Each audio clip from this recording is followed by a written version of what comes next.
पराली जलाउण दी समस्या तो निजात दे लई सूबा सरकार दा 8 सूत्री प्रोग्राम तैयार कीता है। सरकार दे प्रोग्राम नाल पराली साड़न तो निजात मिलेगी। हुण तक 1.20 लाख पराली साਂਭਣ वालियां मशीनां वंडियां गईयां ने। CRM मशीनां दे पिंड पੱਧਰ दे उत्ते मालकां दी फोन दी जानकारी किसानां नूं देनी होवेगी। किसान जथेबंदियां ते पंचां सरपंचां तो पराली ना जलाउण दी अपील जो है वो करवाई जावेगी। सेहत ते सिक्ख्या विभाग दे सहयोग दे नाल जागरूकता मुहिम चलाई जाएगी। सीएम की प्रधानगी दे विच सारे जिलियां दी कार्रवाई दा रिव्यू भी लिया जाएगा। पराली ना साड़न वाले किसानां नूं सन्मानित जो है वो कीता जाएगा ते पराली साड़न वाले कर्मचारियों विरुद्ध सख्त कार्रवाई की जाएगी।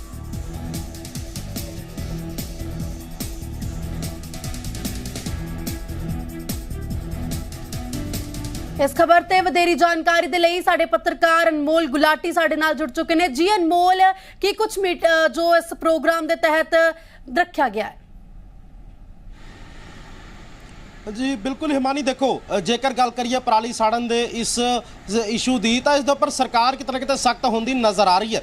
अज पहला जिहड़े कि 4 इहो जिहे मुलाजम है, 4 इहो जिहे अफसर है जिन्होंने सस्पेंड भी कर दिता जा चुका है क्योंकि उन्होंने अणगहली करके जी है सब तो पहला पराली भी सड़ती है तो उस तो बाद लोगों को अवेयरनेस करने दे विच भी वो सक्षम नहीं होए, जिस दे करके जिहड़े पंजाब के खेतीबाड़ी मंत्री उन्होंने वालों आप ये अवेयरनेस जी है लोगों तक पहुँचा के कराई गई।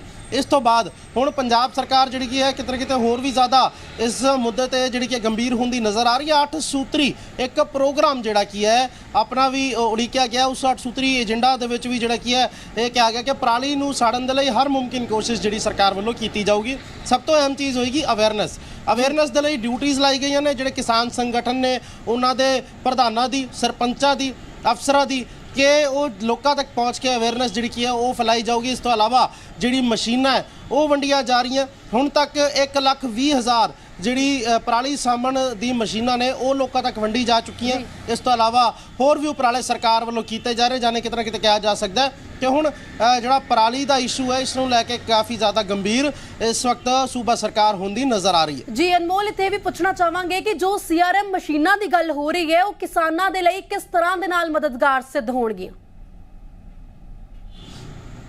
जी बिल्कुल, क्योंकि देखो किसान दे कोल कोई ऑप्शन नहीं होंदा जदों किसान नूं जिहड़े की है किसान अपनी फसल वढ़दा उस तो बाद जिहड़ी पराली बचदी है तो किसान दे कोल कोई ऑप्शन नहीं होंदा कि जिहड़ी पराली आ उसका कुछ की कीता जावे। जेकर उसनूं कट के वढ़ के जिहड़ा की है किते होर लैके जाना होवे उस दे लई चार्जिस लग जांदे, ट्रांसपोर्टेशन चार्जिस लग जांदे। तो CRM मशीन इहो जी मशीन होएगी जिस दे विच सुपर सीडर ते बाकी मशीनां होंदियां जिस दे करके पराली नूं जिहड़ा की है मिट्टी दे विच वाह दित्ता जाऊगा, पैली दे विच वाह दित्ता जाऊगा ते उस तो बाद मुड़ तो उस जमीन दे विच खेती कीती जा सकदी है। ये मशीनां जिहड़ी कि सरकार वालों मुहैया कराई जा रही हैं, इस दे उपर सबसिडी भी जिहड़ी कि दित्ती जा रही है जो कि किसानां दे लई लाभकारी भी साबित होणगीਆਂ। नाल दे नाल जिहड़ा वातावरण है वो भी किते ना किते बचदा नज़र आऊगा क्योंकि जे मशीनां मुहैया कराई जाती है तो उस तो बाद पराली नहीं साड़ी जाऊगी जिस दे करके प्रदूषण जिहड़ा कि होंदा नज़र नहीं आऊगा। पराली ना जलाउण नूं लैके जो जागरूकता फैलाई जा रही है किसानां दे विच किन्ना क असर इस जागरूकता दा किसानां दे उत्ते देखण नूं मिल रहा है? बिल्कुल, देखो सिर्फ अपनी पहली बारे जदों किसान सोचता है कि अगली फसल जल्दी बीजी जाए तो उदों पराली नूं साड़ना जिहड़ा कि एक ज़्यादा कोई बहुत ज़्यादा नुकसानदायक चीज़ किसान नूं नहीं नज़र आउंदी। लेकिन जदों किसान नूं दस्सिया जांदा है कि जेकर वो पराली साड़दा उसदे करके पहला जमीन जिन्नी उपजाऊ है वो भी जिहड़ी की है फर्टिलिटी जिहड़ी जमीन दी वो भी घट होंदी है क्योंकि जिहड़ा बैक्टीरिया वो मर जाता है, जिहड़ा फर्टाइल बैक्टीरिया होंदा है। इस तो अलावा उन्होंने ये भी दस्सिया जाता है कि जिहड़ा इहदा धुआं है वो सिर्फ बाकी लोगों दे नहीं बल्कि किसान दे अपनी ते अपने परिवारक मैंबरां दी भी हिक नूं साड़दा है जिस दे करके नुकसान सीधे तौर पर किसान नूं भी हो रहा है। जदों ये तमाम चीज़ां किसान नूं समझाई जाती है तो उसका एक वधिया सबस्टिट्यूट भी दिता जाता है तो जरूर किसान जिहड़ा की है पराली साड़न तो गुरेज करदा नज़र आऊगा जो कि जरूर आने वाले दिनों दे विच वेख्या भी जा सकदा है। जिहड़ा सरकार ने प्रोग्राम शुरू किया है पराली ना साड़न वाले किसानां नूं भी सन्मानित किया जा रहा है, इसका भी किसानां ते असर देखने नूं मिल रहा है? जी बिल्कुल, देखो जदों कुछ लोगों को प्रोत्साहित किया जाऊगा, सम्मानित किया जाऊगा, ये वो लोग ने जिहड़े कि पराली नहीं साड़ रहे, जिहड़े कि वातावरण के लिए अपनी जिहड़ी जिम्मेवारी है उसनूं निभा रहे हैं। ਤੇ ਉਹਨਾਂ ਨੂੰ ਜਦੋਂ ਸਨਮਾਨਿਤ ਕੀਤਾ ਜਾਊਗਾ, ਜਦੋਂ ਉਹਨਾਂ ਨੂੰ ਅੱਗੇ ਲੈ ਕੇ ਆਇਆ ਜਾਊਗਾ, ਤਾਂ ਬਾਕੀ ਜਿਹੜੇ ਕਿਸਾਨ ਨੇ ਉਹਨਾਂ ਦੇ ਲਈ ਉਹ ਕਿਸਾਨ ਜਿਹੜੇ ਜਿਨ੍ਹਾਂ ਨੂੰ ਪ੍ਰੋਤਸਾਹਿਤ ਕੀਤਾ ਜਾਊਗਾ, ਸਨਮਾਨਿਤ ਕੀਤਾ ਜਾਊਗਾ, ਉਹ ਕਿਤੇ ਨਾ ਕਿਤੇ ਇੱਕ ਮਿਸਾਲ ਬਣਨਗੇ। ਉਸ ਮਿਸਾਲ ਨੂੰ ਵੇਖਦੇ ਹੋਏ ਬਾਕੀ ਕਿਸਾਨ ਵੀ ਕਿਤੇ ਨਾ ਕਿਤੇ ਮੋਟੀਵੇਟ ਹੁੰਦੇ ਨਜ਼ਰ ਆਉਣਗੇ। ਤਾਂ ਕਿਹਾ ਜਾ ਸਕਦਾ ਹੈ ਕਿ ਇਹ ਵੀ ਇੱਕ ਅਹਿਮ ਸਟੈਪ ਹੋਏਗਾ, ਕਿਉਂਕਿ ਦੇਖੋ ਸਾਰੀ ਜਿਹੜੀ ਕਾਰਵਾਈ ਹੈ ਉਹ ਸਰਕਾਰ ਹਰ ਖੇਤ ਦੇ ਵਿੱਚ ਜਾ ਕੇ ਪਰਾਲੀ ਨੂੰ ਨਾ ਛੱਡਿਆ ਜਾਵੇ ਇਸ ਦਾ ਖਿਆਲ ਤਾਂ ਨਹੀਂ ਰੱਖ ਸਕਦੀ, ਲੇਕਿਨ ਜੇਕਰ ਮਾਸ ਮੂਵਮੈਂਟ ਇਸ ਨੂੰ ਇੱਕ ਬਣਾਇਆ ਜਾਵੇ ਤਾਂ ਇਹ ਜ਼ਰੂਰ ਕਿਤੇ ਨਾ ਕਿਤੇ ਪਰਾਲੀ ਸਾੜਨ ਦਾ ਸਿਲਸਿਲਾ ਰੁਕ ਸਕਦਾ ਹੈ, ਜਿਸ ਦੇ ਲਈ ਅਵੇਅਰਨੈਸ ਬਹੁਤ ਵੱਡੀ ਚੀਜ਼ ਹੈ। ਜੇਕਰ ਅਵੇਅਰ ਕੀਤਾ ਜਾਂਦਾ ਹੈ ਕਿਸਾਨਾਂ ਨੂੰ ਤਾਂ ਜ਼ਰੂਰ ਕਿਹਾ ਜਾ ਸਕਦਾ ਹੈ ਕਿ ਆਉਣ ਵਾਲੇ ਦਿਨਾਂ ਦੇ ਵਿੱਚ ਪਰਾਲੀ ਸਾੜਨ ਦੇ ਕੇਸਿਸ ਦੇ ਵਿੱਚ ਲਗਾਤਾਰ ਗਿਰਾਵਟ ਵੇਖਣ ਨੂੰ ਮਿਲ ਸਕਦੀ ਹੈ। ਜੋ ਪਰਾਲੀ ਸਾੜ ਰਹੇ ਨੇ ਉਹਨਾਂ ਵਿਰੁੱਧ ਕਾਰਵਾਈ ਦੀ ਗੱਲ ਕੀਤੀ ਜਾਂਦੀ ਹੈ ਤਾਂ ਕਿਸ ਤਰ੍ਹਾਂ ਦੀ ਕਾਰਵਾਈ ਹੋਣ ਦੀ ਗੱਲ ਹੋ ਰਹੀ ਹੈ? जी बिल्कुल, देखो जेकर क्योंकि देखो पहला सरकार कोशिश कर रही है कि अवेयर किया जाए कि पराली ना साड़ी जाए, इस तो अलावा पराली ना साड़ी जाए उस दे लई किसानां नूं मशीनां भी मुहैया कराई जा रही हैं। ਜਦੋਂ ਇਸ ਦੇ ਬਾਵਜੂਦ ਜੇਕਰ ਕਿਸਾਨ ਜਿਸ ਕਿਸੇ ਨੂੰ ਮਸ਼ੀਨ ਮੁਹੱਈਆ ਕਰਾਈ ਜਾਂਦੀ ਹੈ ਉਸ ਦੇ ਬਾਵਜੂਦ ਜੇਕਰ ਕਿਸਾਨ ਪਰਾਲੀ ਸਾੜਦਾ ਤਾਂ ਉਸ ਦੇ ਉੱਪਰ ਲੀਗਲ ਕਾਰਵਾਈ, ਲੀਗਲ ਐਕਸ਼ਨ ਜਿਹੜਾ ਕਿ ਉਹ ਲਿਆ ਜਾ ਸਕਦਾ ਸਰਕਾਰ ਵੱਲੋਂ ਤੇ ਬਣਦਾ ਜੁਰਮਾਨਾ ਵੀ ਭੁਗਤਣਾ ਪੈ ਸਕਦਾ ਕਿਸਾਨਾਂ ਨੂੰ।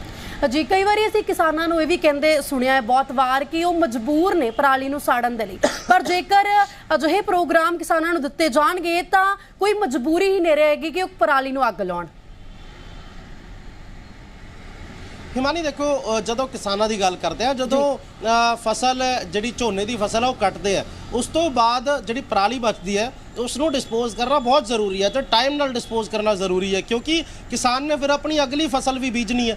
ਜੇਕਰ ਉਹ ਡਿਲੇ ਕਰਦਾ ਤਾਂ ਉਸਦੀ ਇੱਕ ਫਸਲ ਦਾ ਜਿਹੜਾ ਫਸਲੀ ਚੱਕਰ ਹੈ, ਜਿਹੜਾ ਟਾਈਮ ਪੀਰੀਅਡ ਹੈ ਉਹ ਨਿਕਲ ਜਾਂਦਾ ਹੈ, ਜਿਸ ਦੇ ਕਰਕੇ ਫਸਲ ਜਿਹੜੀ ਕਿ ਆ ਵਧੀਆ ਤਰੀਕੇ ਨਾਲ ਪ੍ਰਫੁੱਲਿਤ ਨਹੀਂ ਹੁੰਦੀ। ਉਸ ਗਿਵਨ ਟਾਈਮ ਪੀਰੀਅਡ ਦੇ ਵਿੱਚ ਜੇਕਰ ਸਰਕਾਰ ਵੱਲੋਂ ਮਦਦ ਮੁਹੱਈਆ ਕਰਾਈ ਜਾਂਦੀ ਹੈ ਤਾਂ ਉਸ ਤੋਂ ਬਾਅਦ ਜ਼ਰੂਰ ਕਿਹਾ ਜਾ ਸਕਦਾ ਕਿ ਜਿਹੜਾ ਕਿਸਾਨ ਹੈ ਉਹ ਪਰਾਲੀ ਨਹੀਂ ਸਾੜੂਗਾ, ਲੇਕਿਨ ਜੇਕਰ ਉਸ ਦੇ ਵਿੱਚ ਡਿਲੇ ਕੀਤਾ ਜਾਂਦਾ, ਜਾਨੇ ਕਿ ਜਦੋਂ ਅਗਲੀ ਫਸਲ ਬੀਜਣ ਦਾ ਸਮਾਂ ਆ ਗਿਆ ਉਦੋਂ ਤੱਕ ਜੇਕਰ ਸੀਆਰਐਮ ਮਸ਼ੀਨ ਨਹੀਂ ਪ੍ਰੋਵਾਈਡ ਕਰਾਈ ਜਾਂਦੀ ਤਾਂ ਫਿਰ ਕਿਸਾਨ ਦੇ ਕੋਲ ਹੋਰ ਕੋਈ ਆਪਸ਼ਨ ਨਹੀਂ ਬਚਦਾ। ਕਿਸਾਨ ਦੇ ਕੋਲ ਇੱਕੋ ਹੀ ਆਪਸ਼ਨ ਬਚਦਾ ਕਿ ਹੁਣ ਜਿਹੜੀ ਪਰਾਲੀ ਹੈ ਉਸ ਨੂੰ ਤੀਲੀ ਲਾ ਦਿੱਤੀ ਜਾਵੇ। ਤਾਂ ਗਿਵਨ ਟਾਈਮ ਜਿਹੜਾ ਕਿ ਹੁੰਦਾ, ਟਾਈਮ ਫਰੇਮ ਜਿਹੜਾ ਕਿ ਹੁੰਦਾ, ਉਸ ਦੇ ਵਿੱਚ ਜੇਕਰ ਜਿਹੜੀ ਮਸ਼ੀਨਾਂ ਹੈ ਉਹ ਕਿਸਾਨਾਂ ਨੂੰ ਪ੍ਰੋਵਾਈਡ ਕਰਾਈ ਜਾਣ ਤਾਂ ਕਿਸਾਨ ਵੀ ਜਿਹੜੇ ਕੀ ਹੈ ਉਹ ਆਪਣੀ ਪਰਾਲੀ ਨੂੰ ਅੱਗ ਨਹੀਂ ਲਾਣਗੇ, ਕਿਉਂਕਿ ਉਹਨਾਂ ਨੂੰ ਅਗਲੀ ਆਪਣੀ ਫਸਲ ਵੀ ਬੀਜਣੀ ਹੁੰਦੀ ਸਮੇਂ ਸਿਰ।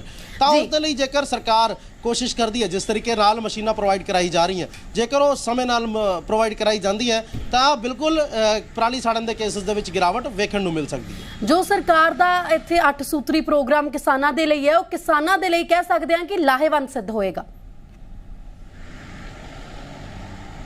ਬਿਲਕੁਲ ਹਿਮਾਨੀ ਦੇਖੋ ਜੇਕਰ ਕਨਕਲੂਜਨ ਆਪਾਂ ਇਸ ਪੂਰੀ ਚੀਜ਼ ਦੀ ਕਰੀਏ ਤਾਂ ਸਿਰਫ ਕਿਸਾਨਾਂ ਦੇ ਲਈ ਹੀ ਨਹੀਂ ਬਲਕਿ ਵਾਤਾਵਰਣ ਦੇ ਲਈ ਲਾਹੇਵੰਦ ਸਾਬਿਤ ਹੋਏਗਾ, ਕਿਉਂਕਿ ਕਿਸਾਨ ਜਿਹੜੇ ਕਿ ਜੇਕਰ ਉਹ ਪਰਾਲੀ ਸਾੜਦੇ ਆ ਤਾਂ ਆਪਣੀ ਸਿਹਤ ਵੀ ਖਰਾਬ ਕਰਦੇ ਆ, ਉਹਨਾਂ ਦੇ ਪਰਿਵਾਰਕ ਮੈਂਬਰਾਂ ਦੀ ਵੀ ਸਿਹਤ ਖਰਾਬ ਹੁੰਦੀ ਹੈ, ਨਾਲ ਦੇ ਨਾਲ ਬਾਕੀ ਲੋਕਾਂ ਦੀ ਵੀ ਸਿਹਤ ਖਰਾਬ ਹੁੰਦੀ ਹੈ ਜਦੋਂ ਪ੍ਰਦੂਸ਼ਣ ਫੈਲਦਾ ਹੈ।